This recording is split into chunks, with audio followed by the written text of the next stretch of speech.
አክብሮታይ ሰላምታችን በእያላችሁበት ይድረሳችሁ ውድ የፍትህ ቤተሰቦች እንደምን ቆይታችኋል? የለተረቡ የምሽት መረጃዎችን ከዚህ አስከትለን እንነግራችኋለን። ለሰዓቱ የተመራረጡትን አዳዲስ ጉዳዮች በማስተዋወቅ እንጀምራለን። በዛሬው ዕለት ከትግራይ ክልል አፋጣኝ መግለጫ ተሰጥቷል። መግለጫውን የሰጠው የክልሉ ኮሚኒኬሽን ቢሮ ነው። ጉዳዩ ከሁመራ ጋር የተገናኘ ነው። ምን ተፈጠረ? እንመለስበታለን።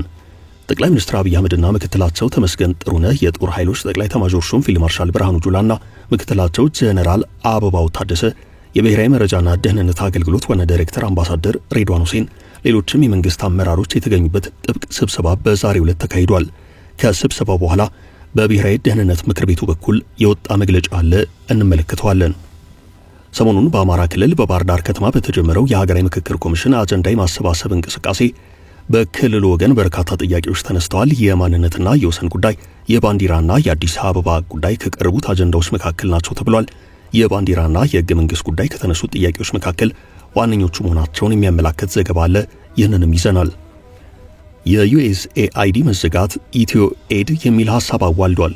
በኢትዮጵያ ቋሚ የሆነ የአደጋ ጊዜ ፈንድ እንዲቋቋም ረቂቅ ሐሳብ የቀረበ ሲሆን ረቂቁን ፓርላማው የመከረበት ነው። የአደጋ ጊዜ ምላሽ የገንዘብ አቅም የሚፈጥረው ፈንዱ የሀገሪቱን 3% በጀት የሚስተካከል ገንዘብ ከህዝቡ በግዴታ ለመሰብሰብ የታሰበበት ነው።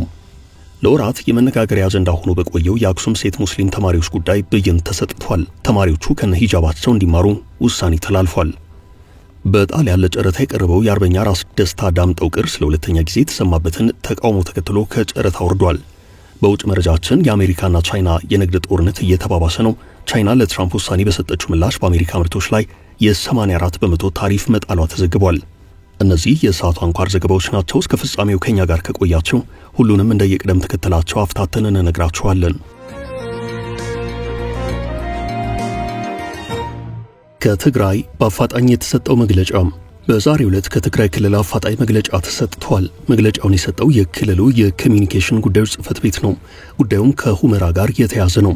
የኢትዮጵያ ፕሬስ ድርጅት የትግርኛው ቋንቋ አገልግሎት ባሰራጨው ዘገባ ላይ ሁመራን በአማራ ክልል እንዳለ አድርጎ ዘገባ አሰራጭቷል በሚል ነው አፋጣኙ መግለጫ የወጣው። ይህ መግለጫ የኢትዮጵያ ፕሬስ ድርጅት የትግርኛ ቋንቋ መምሪያ ዛሬ ባሰራጨው ዘገባ የጎንደር ሁመራ ሁለት የአማራ ክልሎችን የሚያገናኘው የመንገድ ፕሮጀክት ጥገና ተካሄደ ማለቱን አስመልክቶ የድርጊት የዜና ዘገባ ብቻ ሳይሆን ሆን ተብሎ የትግራይን ህገ መንግስታዊ ስርዓት ለአማራ ክልል አሳልፎ የሰጠ ህገ መንግስታዊ ጥሰት ነው ብሎታል።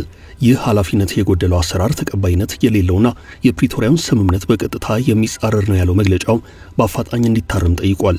የኢትዮጵያ ፕሬስ ድርጅት የትግርኛ ቋንቋ አገልግሎት ያቀርበውን ኃላፊነት የጎደለውና አጸያፊ ዜና ዘገባው አስቸኳይ እንዲያስተካክልና በዚህ ዜና አዘጋጆች ላይ እርምጃ እንዲወስድ እንጠይቃለን ብለዋል መግለጫው። ወልቃይት ጠገዴ ሰቲት ሁመራን በተመለከተ በአማራ ክልል በኩል አንዱ የክልሉ ዞን ተደርጎ የሚጠቀስ ሲሆን በትግራይ ክልል በኩል ደግሞ ምዕራብ ትግራይ በሚል ከጦርነቱ በፊት ወደ ነበረበት ግዛት መመለስ አለበት የሚል ጥያቄ ይነሳል። በዚህ በብዙሃን መገናኛዎች ዘገባዎች በኩል የአማራ ክልል ሚዲያዎች የክልሉ አንድ ዞን አድርገው ዘገባዎች ሲሰሩ የሚስተዋል ሲሆን የፌዴራል ሚዲያዎች በዚህ መልኩ ዜናዎችን ሲሰሩ ግን የትግራይ ጊዜ አስተዳደር እየተከታተለ ቅሬታውን እየገለጸ እርምት እንዲወሰድበትም ጥያቄ እያቀረበ ነው።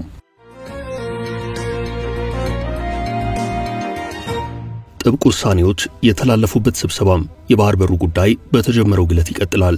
መንግስት ጠቅላይ ሚኒስትር አብይ አህመድና ምክትል ጠቅላይ ሚኒስትሩ ተመስገን ጥሩነህ፣ የጦር ኃይሎች ጠቅላይ ኤታማዦር ሹም ፊልድ ማርሻል ብርሃኑ ጁላና ምክትላቸው ጀነራል አበባው፣ የብሔራዊ መረጃና ደህንነት አገልግሎት ዋና ዳይሬክተር አምባሳደር ሬድዋን ሁሴንና ሌሎችም የመንግስት አመራሮች የተገኙበት ጥብቅ ስብሰባ ተካሂዷል።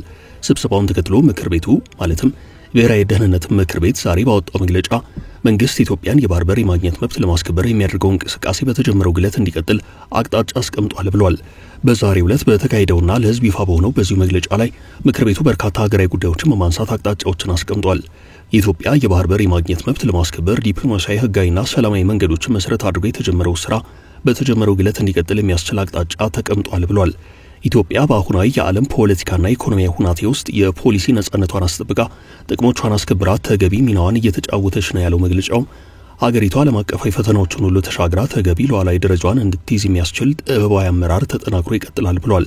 የዓለም አቀፉ ማህበረሰብም ኢትዮጵያ ሰላምንና ደህንነትን በማረጋገጥ ረገድ በቀጠናው በአህጉሩና በዓለም አቀፍ ደረጃ የነበራትንና ያላትን ከፍተኛ ሚና ተረድቶ የሚያደርገውን ድጋፍ አጠናክሮ ሊቀጥል ይገባል ብሏል። በዚሁ ስብሰባ ላይ ጠቅላይ ሚኒስትር አብይ አህመድና ምክትላቸው ተመስገን ጥሩነህ፣ የጦር ኃይሎች ጠቅላይ ኤታማዦር ሹም ፊልድ ማርሻል ብርሃኑ ጁላ፣ ምክትላቸው ጀነራል አበባው ታደሰ፣ የብሔራዊ መረጃና ደህንነት አገልግሎት ዋና ዳይሬክተር ሬድዋን ሁሴን፣ ሌሎችም የመንግስት የሥራ ኃላፊዎች ተገኝተዋል።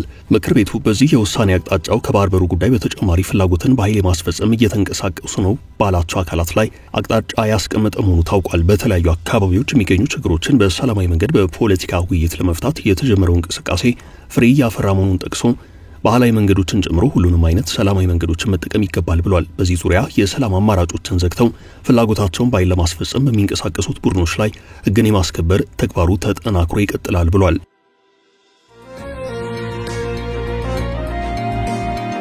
በአማራ ክልል የቀረቡ ጥያቄዎች በኢትዮጵያ ውስጥ ያሉትን መሰረታዊ ልዩነቶች ላይ በማተኮር ልዩነቶቹን በሀገራዊ ምክክር ለማጥበብና መተማመን የሰፈነበትና አዲስ የፖለቲካ ስርዓት የመፍጠር ለዘመናት ሲንከባለሉ የመጡ ውስጣዊ ችግሮችን በውይይት ለመፍታት ያስችላል በሚል የተቋቋመው የሀገራዊ ምክክር ኮሚሽን በአማራ ክልል የወረዳ ማህበረሰብ ተወካዮች የአጀንዳ ማሰባሰብ ስራውን ያጠናቀቀ መሆኑ ታውቋል። ኮሚሽኑ ከመጋቢት 27 ቀን 2017 ጀምሮ እስከ ዛሬ ድረስ ሲያካሂድ የቆየው የመጀመሪያው ምዕራፍ የአጀንዳ ማሰባሰብ ሂደት መጠናቀቁን ኮሚሽነር መላኩ ወልደ ማርያም ተናግረዋል። ከ263 ወረዳዎች ከተወከሉ 4500 የማህበረሰብ ወኪሎች ተሳትፈዋል ብለዋል። ሰሞኑን በባህር ዳር ከተማ ተሰብስበው በመከሩት ተወካዮች አማካኝነት በርካታ ጥያቄዎች በአጀንዳነት ቀርበዋል። ከማንነት የወሰን ጥያቄዎች አንስቶ እስከ ሰንደቅ ዓላማና ህገ መንግስታዊ ማሻሻያ ድረስ በአጀንዳነት የተነሳው ሐሳቦች አሉ። ሪፖርተር የአማርኛው እትም ጋዜጣ ዘገባ እንዳመላከተው ከሆነ በክልሉ በተካሄደው የአጀንዳ ማሰባሰብ መድረክ በህብረተሰቡ በኩል በማንነትና በወሰን አከላለል በጉልበት በተወሰዱ መሬቶች በብሔራዊ ሰንደቅ ዓላማና በአዲስ አበባ ከተማ ላይ ትኩረት ያደርጉ ጥያቄዎች ተነስተዋል። በክልሉ በባህር ዳር ከተማ የሥራ አመራር ኢንስቲትዩት ግቢ በተካሄደው የአጀንዳ ማሰባሰብ መድረክ ተሳታፊዎች ለኢትዮጵያን አለመግባባት የግጭት መንስኤ ሆነዋል ያሏቸውን የአማራ የህዝብ ጥያቄ ናቸው ብለው የለዩዋቸውን አጀንዳዎች አቅርበዋል። በማህበረሰብ ክፍሎች የተወከሉ ተሳታፊዎች ለሪፖርተር አስተያየታቸውን ሰጥተዋል። ከማዕከላዊ ጎንደር ምስራቅ ደንቢያ ማህበረሰብን በመወከል በመድረኩ የተሳተፉት አቶ መስፍን ዳኘው ለሪፖርተር ሲናገሩ ከ1983 በኋላ በጉልበት የተወሰዱ የአማራ ክልል መሬቶች ከጎንደር ወልቃይት፣ ሰቲት ሁመራና ጠገዴ፣ ከወሎ ኮረማ፣ ራያ አላማጣ፣ ከጎጃም መተከል፣ ፓዌ፣ ከሸዋ ደራ አካባቢ ከህገ መንግስቱ ውጭ በአማራ በጉልበት የተወሰዱ በመሆናቸው ባለመሬቱ የአማራ ህዝብ እንዲመለስ አጀንዳ አቅርበናል ብለዋል። የአማራ ክልል ህገ መንግስት ከሌሎች ክልሎች ህገ መንግስት የተሻለና አቃፊ ነው። ከአፋር፣ ከኦሮሚያ፣ ከትግራይ፣ ከሶማሌና ከተለያዩ የኢትዮጵያ አካባቢዎች የሚመጡ ዜጎች ተወካይ ኑሯቸው ማንነታቸው ተጠብቆላቸው እንዲኖሩ ይደረጋል ያሉት አቶ መስፍን በተለያዩ ክልሎች የሚኖሩ አማራዎች ግን በሚገኙበት ክልል የሚወክላቸው ህገ መንግስት የላቸውም። በዚህ ምክንያት በየቦታው እየተጨፈጨፉ በጅምላም እየተገደሉ ይገኛሉ ብለዋል። ህገ መንግስቱ አንደኛው ብሔርን ሌላውን በጥርጣሬ በጥላቻ እንዲያይ አድርጓል። ዜጎች በየትኛውም አካባቢ ተንቀሳቅሰው እንዳይኖሩና ሀብት እንዳያፈሩ እየተደረገ ይገኛል። በተለይ በህገ መንግስቱ አንቀጽ ላይ በ36 ሰፍሮ የሚገኘው ሐሳብ ኢትዮጵያን የሚበታተንና ህዝቦቿንም ለእልቂት የሚጋብዝ በመሆኑ ከህገ መንግስቱ መሰረዝ ያለበት መሆኑን አጀንዳ አድርገን አቅርበናል ብለዋል። የኢትዮጵያ ሰንደቅ ዓላማ ቀለም ቀድሞ የነበረው አረንጓዴ፣ ቢጫና ቀይ እንደሆነ መሀል ላይ የተቀመጠው የኮከብ ምልክት እንዲወጣ፣ የክልል ተብሎ የሚውለበለብ ባንዲራ እንዲቀርና ብሔርና ጎሳን መሰረት ያደረገ የክልል አወቃቀር ቀርቶ መልክዓ ምድራዊ አቀማመጥን እየተከተለ መሆን ይኖርበታል ብለዋል። የአዲስ አበባን ባለቤትነት አስመልክቶ ከተማዋ የኢትዮጵያ ዋና ከተማ፣ የአፍሪካ መዲና፣ የዓለም ያደረገ የክልል አወቃቀር ቀርቶ ጂኦግራፊያዊ አቀማመጥን የተከተለ መሆን ይኖርበታል የሚል አጀንዳ አቅርበዋል። የአዲስ አበባን ባለቤትነት በተመለከተ ከተማዋ የኢትዮጵያ ዋና ከተማ፣ የአፍሪካ መዲና፣ የዓለም የዲፕሎማሲ መቀመጫ ነች። ከቅርብ ጊዜያት ወዲህ ግን የአንድ ብሔረሰብ እስክትመስል ድረስ እየተደረገ የሚገኘው ነገር አግባብ አይደለም። አማራ ወደ አዲስ አበባ እንዳይገባ ደጀንን ካለፈ በኋላ እየታገተና እየተገደለ ነው።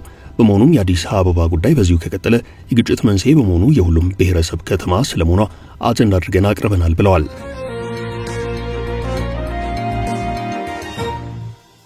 በአክሱም ውዝግብ ብይን ተሰጠም። ለወራት የመነጋገሪያ አጀንዳ ሆኖ በቆየው የአክሱም ሴት ሙስሊም ተማሪዎች ጉዳይ ብይን ተሰጥቷል። ተማሪዎቹ ከነ ሂጃባቸው እንዲማሩ ውሳኔ መተላለፉ ታውቋል። የትግራይ ማዕከላዊ ዞን ፍርድ ቤት የአክሱም ከተማ ሴት ሙስሊም ተማሪዎች ከነ ሂጃባቸው መማር ይችላሉ ብሏል። የወረዳው ፍርድ ቤት በትግራይ እስልምና ጉዳዮች ጠቅላይ ምክር ቤት ላይ ያስቀመጠው የገንዘብ መቀጮ እንዲቀር ወስኗል። የትግራይ እስልምና ጉዳዮች ጠቅላይ ምክር ቤት መጋቢት 30 ቀን 2017 ዓ.ም በይፋ የማህበራዊ ትስስር ገጹ እንዳሰፈረው ከአሁን በፊት በአክሱም ከተማ ሴት ሙስሊም ተማሪዎች ላይ የተደረገው የሂጃብ ክልከላ ውድቅ ተደርጓል።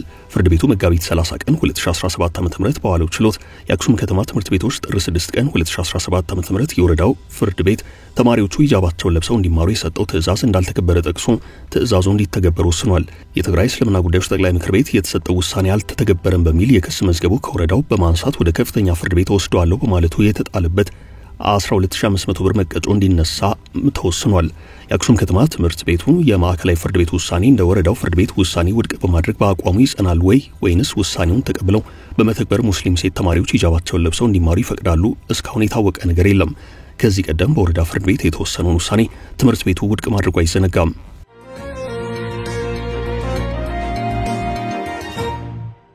USAIDን በኢትዮ ኤድ የመተካት እቅድ በአዲሱ የአሜሪካው የትራምፕ አስተዳደር USAID ህልውናው ማክተሙና እንደ አንድ ፕሮግራም ሆኖ በስቴት ዲፓርትመንት ስር እንዲተዳደር መወሰኑ ይታወሳል። በአመት በኢትዮጵያ ከ$1 ቢሊዮን በላይ እርዳታ የሚያደርሰው USAID መታጠፉ በሀገሪቱ ከእህል እርዳታ እስከ ግብርና ልማት እገዛዎች ላይ ከፍተኛ አሉታዊ ተጽዕኖ ፈጥሯል።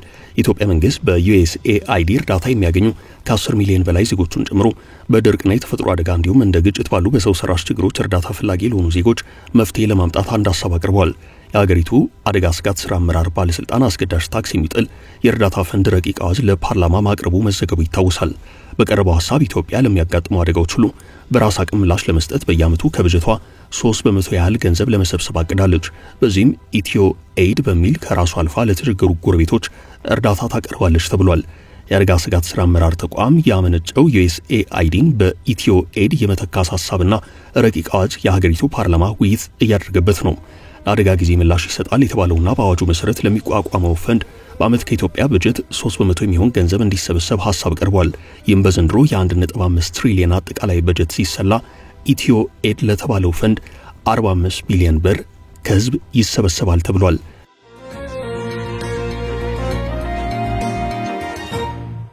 ታሪካዊ ቅርስ ከመሸጥ ተረፈም። በጣሊያን ለጨረታ የቀረበው የአርበኛ ራስ ደስታ ዳምጠው ቅርስ ለሁለተኛ ጊዜ የተሰማበትን ተቃውሞ ተከትሎ ከጨረታ መውረዱ ተሰምቷል። የአርበኛ ራስ ደስታ ዳምጠው ሰይፍና ካባ እንዲሁም ሌሎችም ቁሳቁሶች በጣሊያን ለጨረታ መቅረባቸው ከዚህ ቀደም ተዘግቦ ነበርም። ራስ ደስታ ዳምጠው በጣሊያን ወረራ ወቅት ከፍተኛ ጀግንነት የፈጸሙ አርበኛ ናቸው። እኛ አርበኛ በጦርነት ወቅት በጣሊያን ወታደሮች ከተያዙ በኋላ የተሰዉ ሲሆን ታሪካዊ ቅርሶቻቸው ተዘርፈው ተወስደዋል። የራስ ደስታ ዳምጠው ሰይፍና ጥልፍ ካባ ከሳምንት በፊት በጣሊያን በሚገኘው ካምፒሎየም አርት የተሰኘ ጨረታ ድረገጽ ላይ ለሽያጭ ቀርቧል። ይህ ጨረታ ኤፕሪል 8 እንደሚጠናቀቅ ተገልጾ የነበረ ቢሆንም ድርጅቱ ግን ጨረታውን ሰርዞታል። ጨረታው ሊሰረዝ የቻለው የኢትዮጵያ ቅርስ ባለስልጣን ለድርጅቱ የጻፈውን ደብዳቤ ተከትሎ ነው። ባለስልጣኑ በጻፈው ደብዳቤ ይህ ሰይፍና ካባ በጣሊያን ወረራ ወቅት የተሰረቀ መሆኑን እናምንበታለን፣ በመሆኑም የተዘረፈን ንብረት ለጨረታ ማቅረብ ስለማይቻል እንድታነሱት እየጠየቀን፣ ይህ ካልሆነ ግን አስፈላጊውን እርምጃ እንወስዳለን ይላል መልእክቱም። ይህን ተከትሎ ካምፒሎየም አርት የራስ ደስታን እነዚህን ታሪካዊ ቅርሶች ከጨረታው ላይ አውርዷቸዋል። ይህ በዚህ እንዳለ ከወራት በፊት ሌላ የጨረታ ተቋም የራስ ደስታን የክብር ኒሻን ለገበያ ማቅረቡ የሚታወስ ነው። ለኒሻን ያቀረበው መነሻ ዋጋ 60,000 ፓውንድ የነበረ ሲሆን የራስ ደስታ የልጅ ልጆች ባደረጉት ዘመቻ ከጨረታው ላይ ታሪካዊ ቅርሱ እንዲወርድ ሆኗል።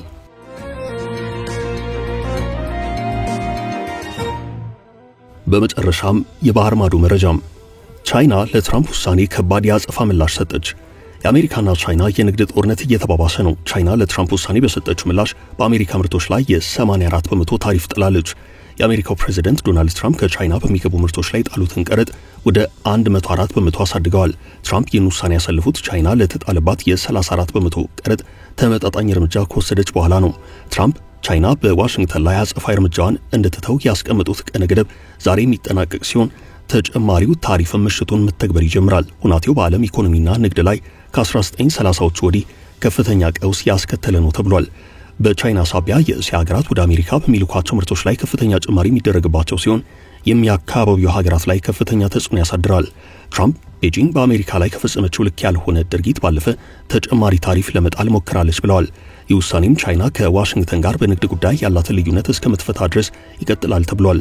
ከዚህ ቀደም ቻይና የ34% የታሪፍ ጭማሪ አድርጋ የነበረ ሲሆን አሜሪካ ማለዳ በቻይና 104% ታሪፍ ጭማሪ ማድረጓን ተከትሎ ታሪፉን ከፍ አድርገዋለች። ሁለቱ ሀገራት ወደ ንግድ ጦርነት እንዳይገቡ ስጋቶች የነበሩ ቢሆንም ከነገ ጀምሮ ተግባራዊ የሚደረገው የቻይና የ84% ታሪፍ የንግድ ጦርነቱ አስጀማሪ ነው ተብሏል። ትራምፕ ጭማሪ የተደረገባቸው ሀገራት ውሳኔውን በጸጋ እንዲቀበሉ አሳስበዋል። እንደ ቻይናና ብራዚል ያሉ ሀገራት ጉዳዩን አንቀበለውም ብለዋል። አሜሪካ ታሪፍ ጭማሪ ማድረጓን ተከትሎ ቻይና ተመሳሳይ እርምጃ የወሰደችበት ውሳኔ እንድትቀለብስ እስከ ዛሬ ረቡዕ ድረስ ቀነ ገደብ ተቀምጦላታል። ቻይና በአንጻሩ እስከ መጨረሻው ታገላለሁ በሚል አሜሪካ ለጣለችባት የታሪፍ ጭማሪ የብቀላ እርምጃ ወስዳለች። ትራምፕ ከቻይና በተጨማሪ በ60 ሀገራት ላይ ከፍተኛ ታሪፍ ተግባራዊ አድርገዋል። ትራምፕ ቤጂንግ ከዋሽንግተን ጋር ስምምነት ላይ እስክትደርስ ድረስ አሜሪካ በቻይና ላይ የጣለቻቸው ታሪፎች ተግባራዊ ሆነው እንደሚቀጥሉ ተናግረዋል። ቤጂንግ ዛሬ በሰጠችው ምላሽ ኤፕሪል 10 ከምሽቱ 12 ሰዓት በሀገሪቱ ሰዓት አቆጣጠር ተግባራዊ የሚሆን ከአሜሪካ ወደ ቻይና የሚገቡ ምርቶች የ84 በመቶ ታሪፍ ጥላለች። ይህ ታሪፍ ማለትም በነገው ዕለት አንስቶ ተግባራዊ መደረግ ይጀምራል ማለት ነው። ለዛሬ ያዝንላችሁን ርዕሰ ጉዳዮች እዚህ ላይ ቋጨን። ላይክ፣ ሼር እና ኮሜንት በማድረግ ለቻናላችን ድጋፋችሁን መግለጽ እንዳትዘነጉ እያልን ከሌሎች መረጃዎች ጋር ደግመን እስክንገናኝ ቸር ያሰማን ስንል ተሰናበትን።